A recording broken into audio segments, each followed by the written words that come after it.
Welcome to Kansas City Real Talk, brought to you by KCRAR. I'm Alex Gehring. And hey, I'm Bobbi Howe. Oh, really? I know, right?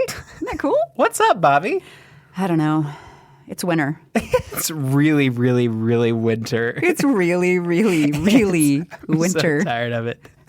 On the days that this episode comes out, I'm on a plane to D.C., and I just want to stay away because last week I had some speaking gigs up in Iowa. We had to move them around due to the snowstorm and whatever. But when I got to Iowa, there was no snow.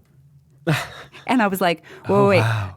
Who would have ever thought they would escape a Missouri winter storm by going to Iowa, of all places? Like, I was in Ames, and then I was in Council Bluffs. Not a snowflake to be had anywhere. And I was like, I think I live in Iowa now. I'm staying. I don't want to. Like, the Thursday afternoon, I had the drive back to Kansas City, or back to St. Joe from Council Bluffs. And I'm just like, it was like 40 degrees there. It was perfect. And I was like, and I'm going to go home to like 16 inches of snow on the ground? Nope. Let me just stay, please. So I will say that, so I'm somebody who has, in my head, I've always told myself that I really like the idea of schools going to trimesters. And so shortening summer break, but giving two additional breaks during the year that are a little bit longer than we're used to. So maybe being gone a month at a time, or maybe even a little bit more than a month, 4 to 5 weeks, 3 times over the course of a year, rather than just one long summer break.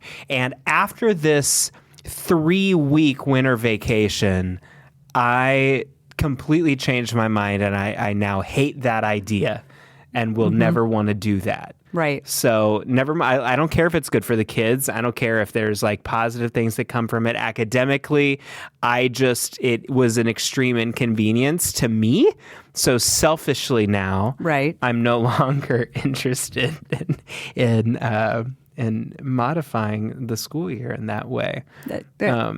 I get that. As your kids get older, it's not as bad. But when the kids are the age that you are, you're like, please take them back. Well, one of Alex's best friends, like 2 years ago, they moved to North Carolina. And they're more on a trimester schedule, but it's a different form than I've ever heard before. They go to school for 2 weeks, and then they're off a week. They go to school for 2 weeks, and then they're off a week. And I'm like, that sounds hard. How do parents who don't have flexible jobs, how do you do that to have all of a sudden have your kids for a week at a time? And how do you keep up with that's kind of crazy. Yeah, my brain can't wrap around that. I like the trimester thing mostly, and I think that it would, if it actually happened, it would improve pretty quickly because it would open up additional opportunities for like summer camp types of organizations that currently only operate in the summer. It would give them more opportunities to function throughout the year. Like right now, nobody's thinking about winter break camp or anything like that. It sounds like hell. But in the future, that's something that people could maybe get on board with, and maybe that would make parents' lives easier in that situation. I do, and I am mostly kidding that I no longer think it's a good idea. There truly are some academic and other benefits that would come from a setup like that. But anyway, that's not really what this podcast is about. Well, I know, but going back to your 3 weeks, I have a question for you, though, because this is interesting to me because I'm still trying to figure out all of the things that happened with this historic winter storm. So supposedly for St. Joe, the Washington Post, for some reason, reported that we got 16 inches, and that's the most that we've ever had. And the next closest storm was 1942. And I'm just like, what? Because the next closest storm for Kansas City was like 1962. So the whole thing is just weird to me. But during the entire time after the snowstorm, did you guys continue to receive mail, or did you go an entire week without getting any mail? Our mail was significantly reduced, but I will also say that we don't check our mail but once a week. Okay. That's something with the younger kids. That's a thing you do. You don't check your mail daily, which is just weird to me because You check your mail every day? Yes, every day. Sometimes multiple times if I didn't see the mail person or not. Yes, there might be a surprise there. I get excited for surprises in my mailbox. But yes, I check my mail every day. Oh, so if I forget a day, I'm like, oh man, I forgot to check the mail. I'll have to get it in the morning. I'm not kidding. That's crazy to me. I've never. And it's crazy to me that you check it once a week. We check ours. That is like if I had a post office box, sure, I'd check it once a week. But it's literally, I'm going past it like 7 times during a day. Okay. Why wouldn't I just open it? So here's the thing. I've got this thing, and you might have this too, which means you're way overboard. But I've got USPS a Daily Digest? Yes. So I know what I'm getting? Yeah. Then I want to go get it. Because sometimes it doesn't match up. You don't get what you're supposed to get, and then I get real angry. Like if it's something that's really important, I'll go out there and I'll grab it. But it's just bills. You're leaving them. You're like sticking your head in this. I don't get any bills in the mail. Bills. No.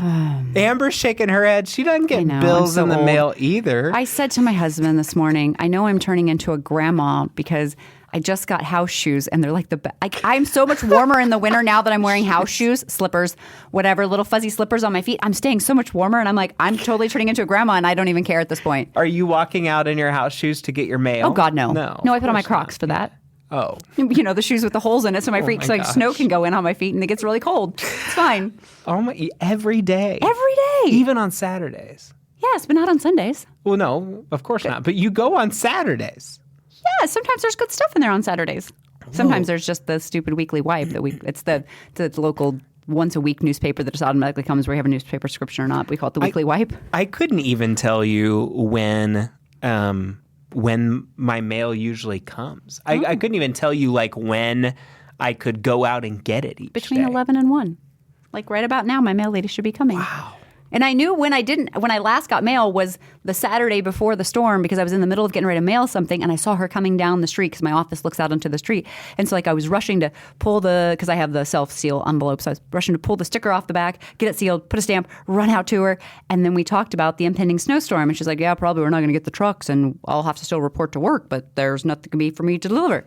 And we did not get mail again till the next Saturday. Like it was an entire week. We didn't get any mail up. They said they couldn't get the trucks from Kansas City up to St. Joe. Wow. Yeah. So it was just like how it is for you on a regular, except when we finally did get mail that Saturday, it was just Monday, Tuesday's mail. Because I was like, this isn't very much. And she goes, well, this is just Monday, Tuesday of last week. They're just dispersing it in batches now.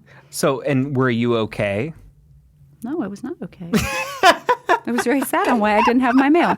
And there were a lot of people in the St. Joe's on the crime pages talking about not getting their mail. Not that it's a crime, but they like to talk about it on the crime pages.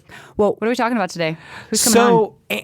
Andrew Mall is coming on. Have we heard of him before? He was just recently on the podcast, and so we get to have him back because now he has been installed as the KCRAR 2025 president. Woo! So that's exciting, and as things. is tradition, we have to have we get to have not have to have we get to have we get the opportunity. We have the opportunity to talk to both Andrew and you probably heard our last episode with John. Mm-hmm. So how exciting! How exciting! I love doing it. But before we get to Mr. Mall, guess what? Oh, you have a book bit. I do have a book bit. Oh my gosh, I'm shocked. Before we get into your book bit, I don't want to. I'm not going to. Should we have a new song in 2025? Oh no, we've already had 2025 episode. We can't change the song now. Can't do that. Can't do that. But I am reading a book right now that don't be so surprised. I read a lot of books. You don't talk about it though. I do not often talk. You said I do not rarely. I do not rarely. I do not rarely talk about them. Talk about the books that I'm reading, but I am reading a book right now called The Book of Charlie. Have you read this book? No. It is fabulous. Okay. And fiction, nonfiction. Nonfiction. Okay. It's about a man that lived to 109 years old here in Kansas City, and his neighbor across the street. Moved here from D.C., befriended him, and then wrote a book about his life. And there is a ton of incredible Kansas City history in this book. The Book of Charlie. It is amazing. So, well, now you're going to make me talk, and I'm going to try to put this in I'm going to try to order it right now while we're talking. check it out. Text me later so I won't forget. It's really good. The Book of Charlie. I have it's one of those that you can't put down. It's only 190 pages. Oh, I like you those. can really get through this thing in a couple days.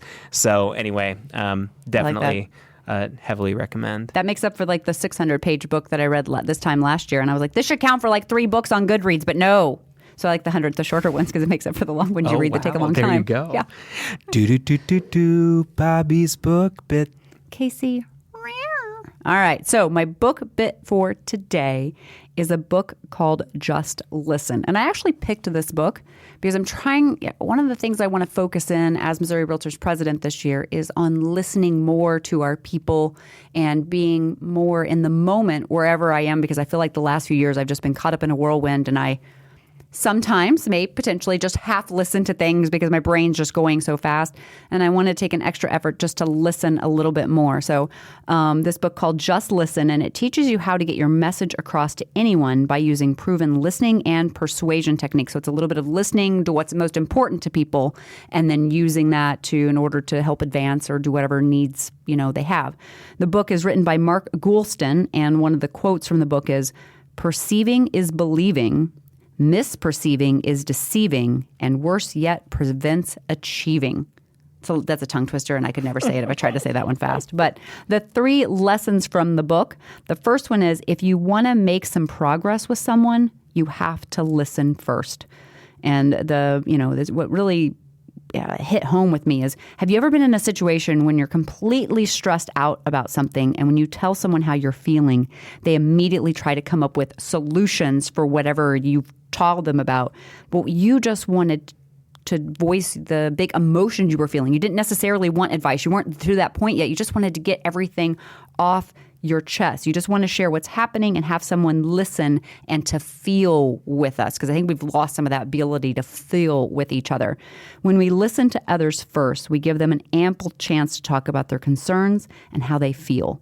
Listening first gives others the space they need to start speaking through it and disputing irrational feelings if necessary. And listening before you speak is habit number 5 of the 7 habits of highly effective people.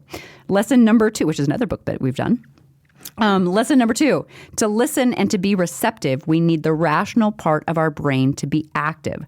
There are 3 main layers to our thinking. There's our instinctual reptilian brain, and then there's our emotional mammalian brain, and then finally there's our rational layer. When we feel threatened, the immediate reaction is to use that emotional brain or to use that reptilian fight or flight. But if we can express our feelings out loud, we allow ourselves to cool down and to figure out a solution. That's what I often talk about, is like when you're in the middle of a transaction and fire is, burning really fast, we shouldn't run directly to the fire. We should give a chance for it to cool down before we rush into it. This is that same thing. So when we're communicating with others, we need to let them work through their feelings before their emotions become the problem. Once we listen and address how they feel, others will feel understood and can listen with their rational part of the brain to what we have to say back to them. And then finally, lesson 3, if we're vulnerable, others will want to listen to us. And I've long talked about the need to be transparent and vulnerable, especially as leaders. When we show emotions of sadness or fears, it gives other people a chance to connect with us. Chances are they've felt the same way you're feeling. And when you share your vulnerable feelings, others will feel for you and want to help. The less we are vulnerable with people, the less likely they are to want to listen to us. Vulnerability allows for connection, and furthermore, when we're vulnerable, people are more likely to be open and honest with us. So that's my book bit, Just Listen by Mark Goulston. I think that was a good book bit, but humorously enough, I didn't listen very closely because you said reptilian brain about halfway through, and I started thinking about the Illuminati. Oh, there you go. So there you go. Should we go get Andrew? We totally should go get Andrew. Let's go get him. Let's do it. Welcome back to Kansas City Real Talk. We are here with our guest, the ghost of Christmas future? That's correct. The ghost of Christmas future, Bobbi. Ooh. Andrew Mall, who is your 2025 KCRAR President. Welcome back. Yeah. Andrew. Thank you. I appreciate it, Bobbi. It hasn't even been that long. Alex. Like, normally we have guests on, and we're like, usually it's like a year or two before they come back. But you've been on here recently. I have. This is my 4th appearance on Real Talk, Kansas City. Or is that the full name? Okay. Yeah. Kansas City Real Talk. And actually, it was interesting the other day. I was watching a video of a Saturday Night Live skit where they talked about how many times they had hosted. Yes. I love that skit. And so I was wondering where my jacket is. Well, that's what I was wondering. I was like, we need like a little Fifth. star Okay, chart. So I got like, one more. Yeah, it's because you got to get on 5 times before you get in the club. All right. Well, let's get that scheduled. Yeah, let's do that. So for those people who somehow have just started, this is their very first time ever listening to the KCRAR Kansas City Real Talk podcast, whatever, we totally have messed up our entire name at this point. I don't care. It's fine. It's a Monday in January. Our brains are not supposed to be working at this point in time. Tell everyone how you got into real estate and how you've landed where you are right now being the president of KCRAR. Wow. Do we have the time? Yes. Okay, great. So this is my... We're here the rest of the year. So roughly 24 years ago, around this time. So when you were still in elementary school. I was still, basically in elementary school, but actually just graduating college. Okay. And so I had put myself through school and worked various jobs to earn a 4-year business degree, and had met the love of my life on a blind date, who is still with me today, my wife, Nicole Mall, who is also a realtor. And we were trying to decide what to do. And so ultimately, I had gone through a few different job opportunities, interviews. You know, you get hooked up with a counselor that helps you sort of get those interviews. And long story short, I always liked working for myself, and I was an entrepreneur at heart. I actually created my first business at the age of like 13. And so what was that business? Actually, it's funny. So I actually started working when I was 12, okay. And I was walking dogs and cleaning kennels for Quivira Road Animal Clinic on 79th and Quivira. Really? Yeah. I was that kid that got up on Thanksgiving and Christmas morning and went and did work and then came back and celebrated with my family. I actually liked to work. And that drive had me create my first business, and I saw the opportunity in the pet world, and I created a little business called St. Nick's Pet Picks when I was 13 years old. And I went and I rented a Santa Claus costume and set up the back shop of my parents' or my stepmom and dad's house, and created this little, winter scene and made flyers and went around Shawnee trying to get people to come have their pet picture taken with Santa. Dude, you were before that. your time. This is now it's like I'm like Everybody no knows joke. to bring this This business is a back huge right now. industry Yes. now. Yeah, I think I had one customer. So, I learned a lot at the age of 13. Wow. Did you write all that up on your taxes? No, I'm just kidding. I learned a lot. Mm-hmm. So, All right, so fast forward. to today, and I know we kind of got off the No, you're rails good. there. But But I always had that entrepreneurial drive.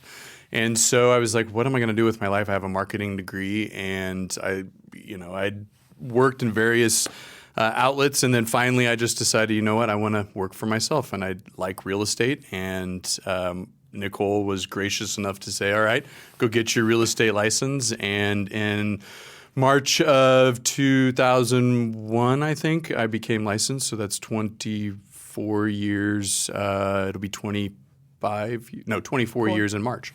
awesome. So, yeah. And my leadership role, or actually my engagement with my association, didn't start until about my 13th year. And how did you get involved with the association? I woke up one day and that drive, I woke up one day and I said, there's more than just showing up and helping clients buy and sell homes. I think there's more to this profession. And I started to look for what that more was, and I found it in the form of a couple of committees.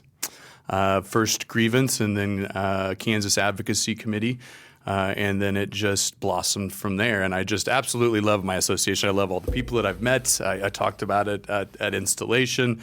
And I think that just helped foster a confident realtor.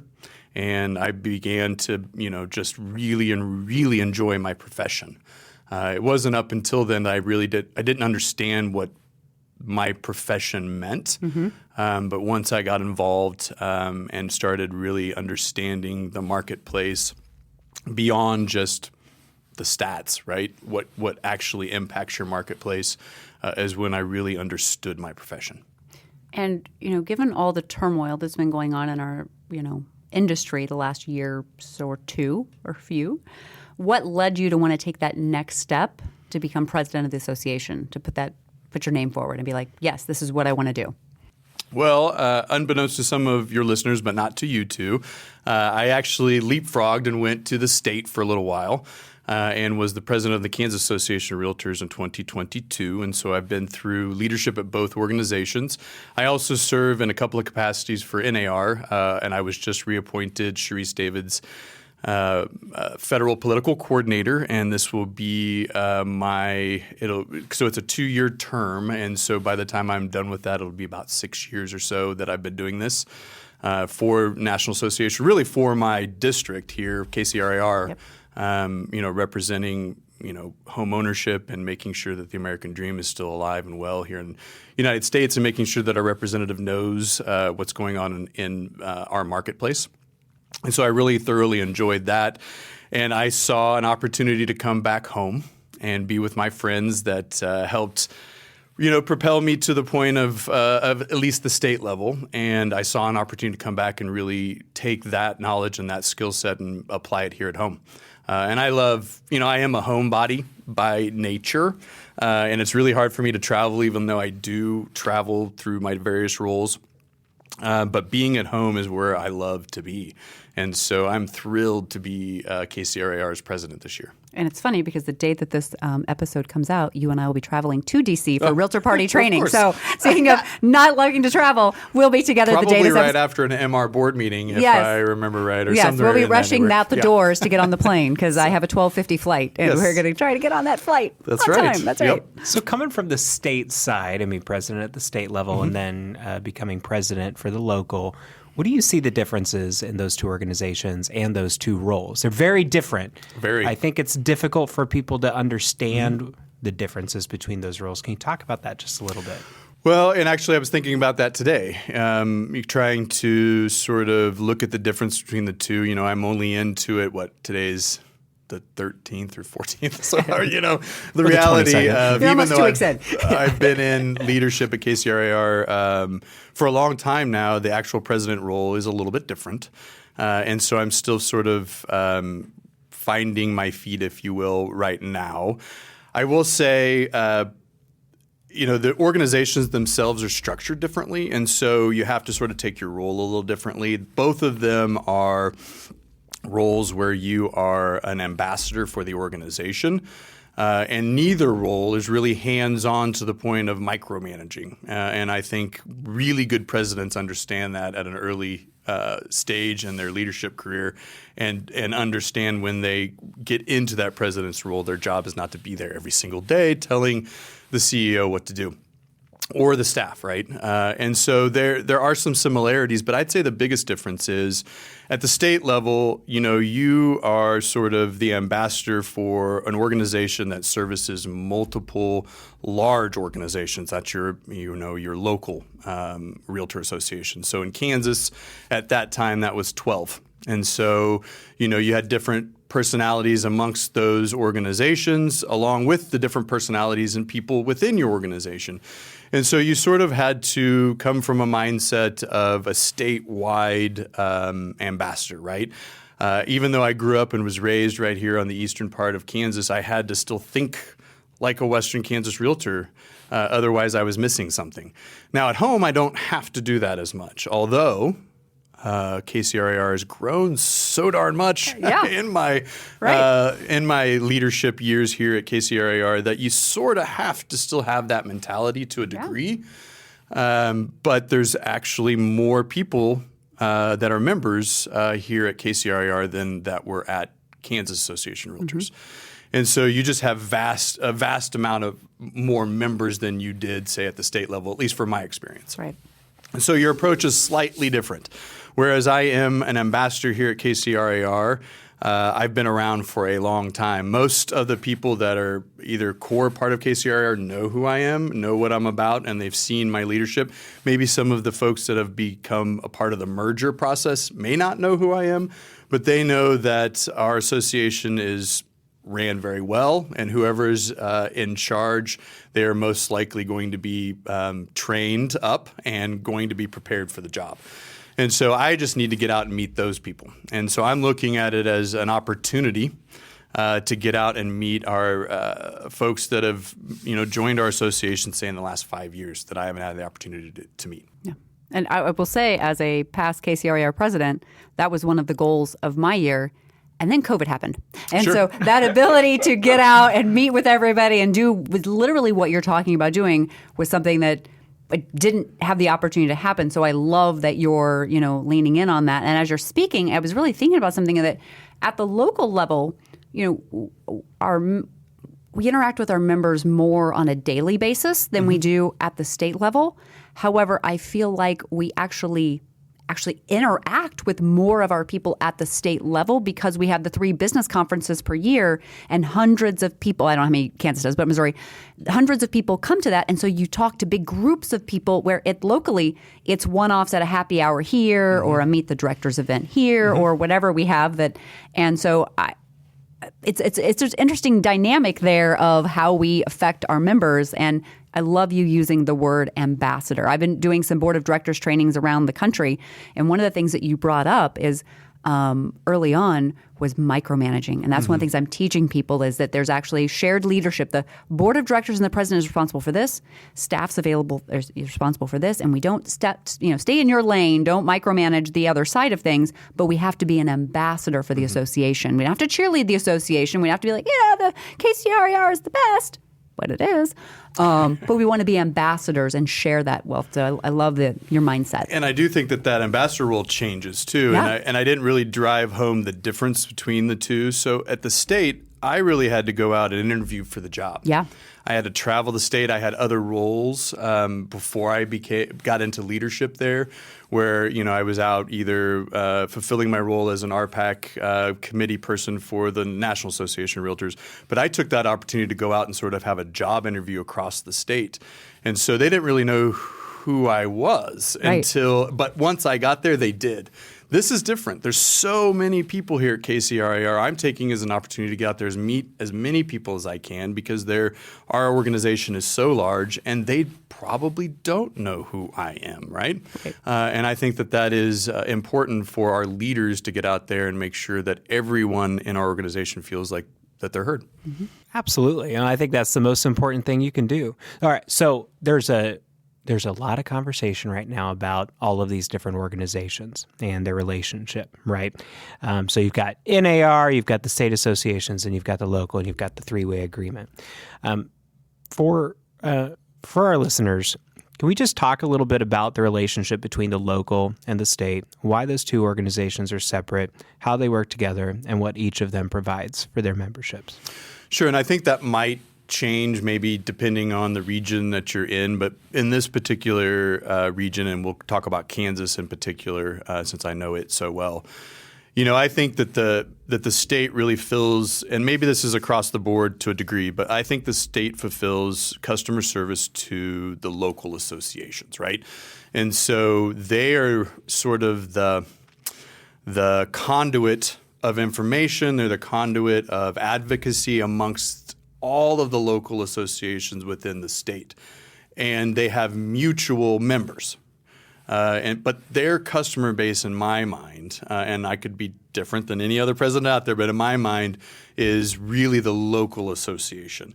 And they have some overarching responsibilities, right? So they're in charge of the overarching advocacy for the entire state because they deal with the legislature on a daily basis, more so than your local realtor associations, which really they should be more in tune with what's going on in your municipalities and what's going on from an ordinance and a zoning perspective.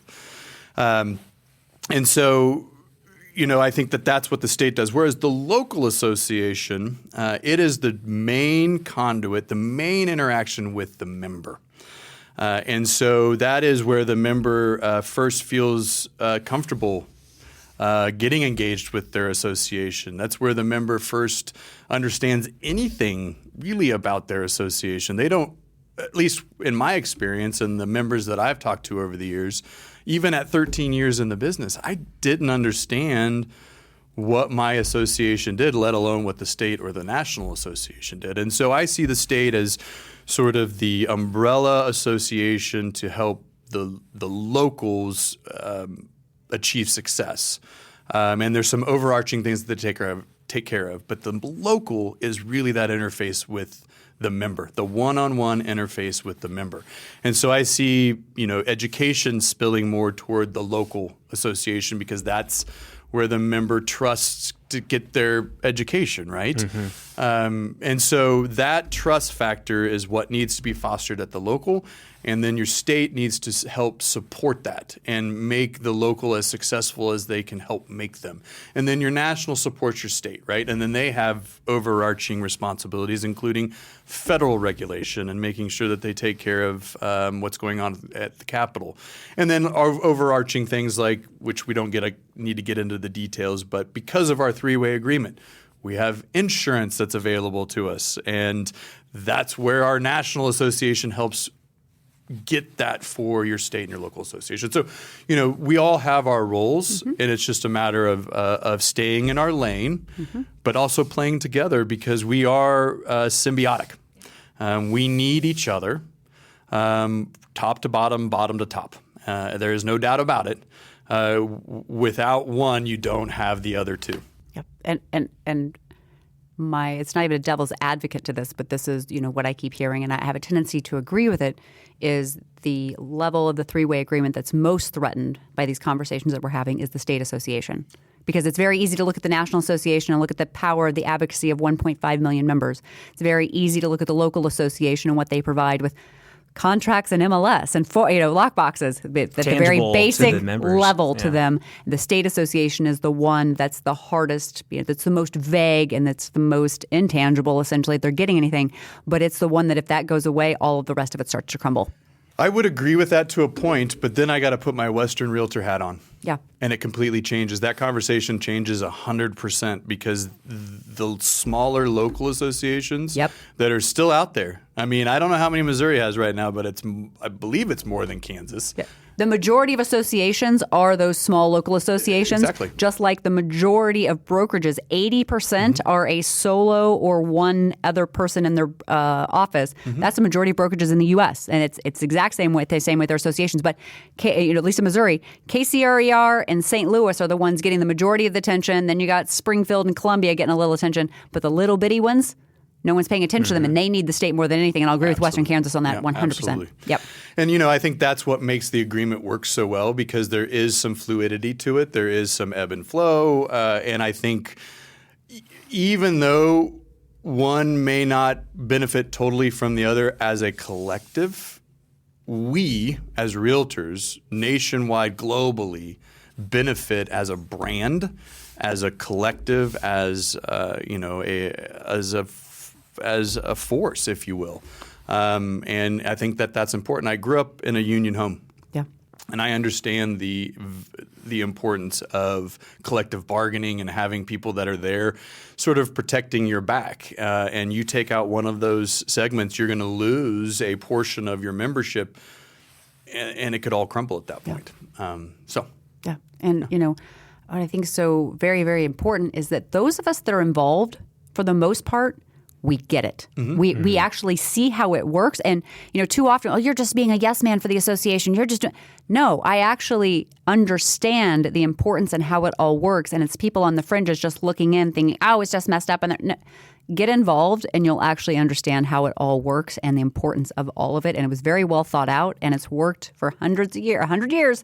We got to keep it going. It doesn't mean it doesn't need adjustment. No, it has adjusted and it needs to continue to adjust. And we can't just rest on our laurels. That's it's the Grant Cardone quote that the success is like a breath of fresh air. Though the last one was important, it's not nearly as important as the next one. Doesn't matter what happened before. We got to keep moving forward. Your next breath is the most important breath you take. Yeah, exactly. Because if I don't have it, I'm dead. Yep.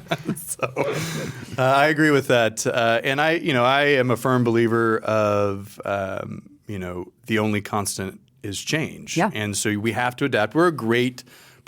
Our profession is great at adapting, right? Yeah. And we complain along the way, but we adapt. Right, and we've been able to get better at it over time. But that doesn't mean it's going to stop. Right. It's not going to stop someday where we don't have to change anymore. Yep. I mean, come on. That'd be cute, though. Yeah, it would be nice. Yeah. So Andrew. Yeah. You were 2024 Kansas Salesperson of the Year. Yes. Because, you didn't do enough other stuff last year and this year and everything else. You're like, let's just add one more thing on top of there. what's one piece of advice or something you've learned from business that you can share with others just about being successful and running the long haul and being able to achieve such an amazing achievement? You actually sort of said it there. You said long haul, but I would say long game. Mm-hmm. And we talked about it the last time I appeared on your show. So thanks for having me back. But I do believe in the long game. We have to boil it down to people. Mm-hmm. And it's the relationships you build with people in business that will ultimately provide success and opportunity for the future. And if you don't believe that, don't be in business. Do something else. Right. Because it is truly and real estate's interesting because we've had a lot of external factors, a lot of existential threats, a lot of disruptors that have tried to say, nope, people don't matter. Mm-hmm. But they do.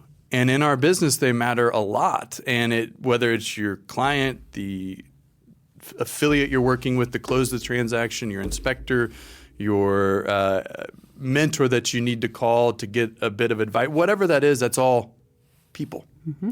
And without those relationships and those connections, you're not going to get very far. Yeah.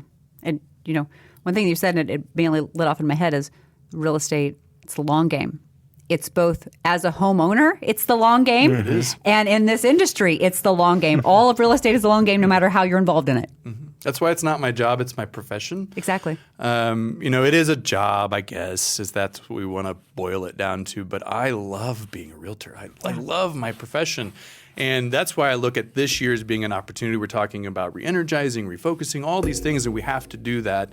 Sorry about that. We have to do that every once in a while. Amber's want to get mad at you, not us, so you're fine. My hands get I get like a bird in a cage. I have to sit on mine sometimes because I start getting So long story short is, we have incredible opportunity. And through change comes opportunity. And so if we look at that and talk about why we're proud of our profession, why we're proud to be a realtor, I think good things will come.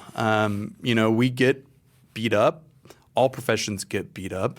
All professions go through change. I look at the last 4 years as almost being like a constant trauma for 4 years. You come out of a pandemic, you go straight into some pretty major industry-changing things that come along and everything in between. Yeah. But there is going to be opportunity from this. And so if we just remain proud of our profession, proud of what we do, and look for those opportunities, we will all be fine. Yeah, I agree. I love it. All right. Do I get to ask the last question? Mm-hmm. All right. Andrew, what else? What else? What have we not talked about today that we should have talked about? You know what? I don't know if anybody ever does this with you, but how do you guys keep doing this so long? I am very thrilled. Amber. It's Amber. Yeah. Well, there's got to be more to it. You guys do an amazing job. And, I joke about being here for the fourth time, but I am not really joking about that. I want to be here. You know what I mean? I'm proud to be here, just like I'm proud to be a realtor. I'm proud of what you guys have done. I haven't seen this outside of, I've seen similar things outside of our marketplace, but I really do believe you bring some light to things that some folks may not hear or see. I guess they hear it, they don't see it. But you know what I mean. And so how do you all keep coming back here every single, month, week? I don't know how many times you tape. But how do you keep doing this? How do you keep coming back and coming up with new? It's all Amber? Really? Truly, she's shaking her head, but it's a huge part of it, in my opinion. Without an Amber, this would not exist. No. And it's Amber and it's guests like you, Andrew. Sure, having that opportunity to really get inside someone's brain, understand what's most important to them and what they want to convey back to our members and our listeners and everything that's going on. Looking at Kansas this year, is there anything you want to make sure that you achieve and let our Kansas members know that Andrew Mall or Kansas City members there for you, but looking at the Kansas side of things too, that KCRAR members, what is Mr. President hoping and wanting from his members, and anything you're wanting to give back to our members or hoping to achieve this year? You asked me this during the podcast for my presidency of the Kansas Association of Realtors. Mm-hmm. And at that time, it's a shared vision, and it was then. I will say it's changed a little bit. It's hard to share a vision when you go through so much trauma over multiple years, right? But our executive team and our staff have done a wonderful job keeping this ship moving in the right direction. And I just want to, I guess assure Realtor members that this association, all three levels, whether you're on the Missouri side or the Kansas side, the state level, the national level, or local level, are very strong. And we're going to continue to be strong, and we're going to continue to be there for our members. I would ask them to look at this as an opportunity, as I just mentioned. It's an opportunity, if you are engaged and involved in our association, bring more people in. And I'm not saying it as a task. I don't want you to go out and find 5 people and bring them to the next event. I mean, that'd be great. Right. That would be one simple way to do it all, right? That's extra credit, by the way. But talk about what you do. Be proud of what you do. And make sure that it's not just during a transaction. I mean, real estate stuff comes up all the time, whether it's property taxes or whether it's property rights or whether it's zoning or whether it's the home that just came on the market down the block, right? Real estate is a part of life. And I think as our profession, we should talk about it and we should be proud to talk about it. And I think that might also help your business in the future.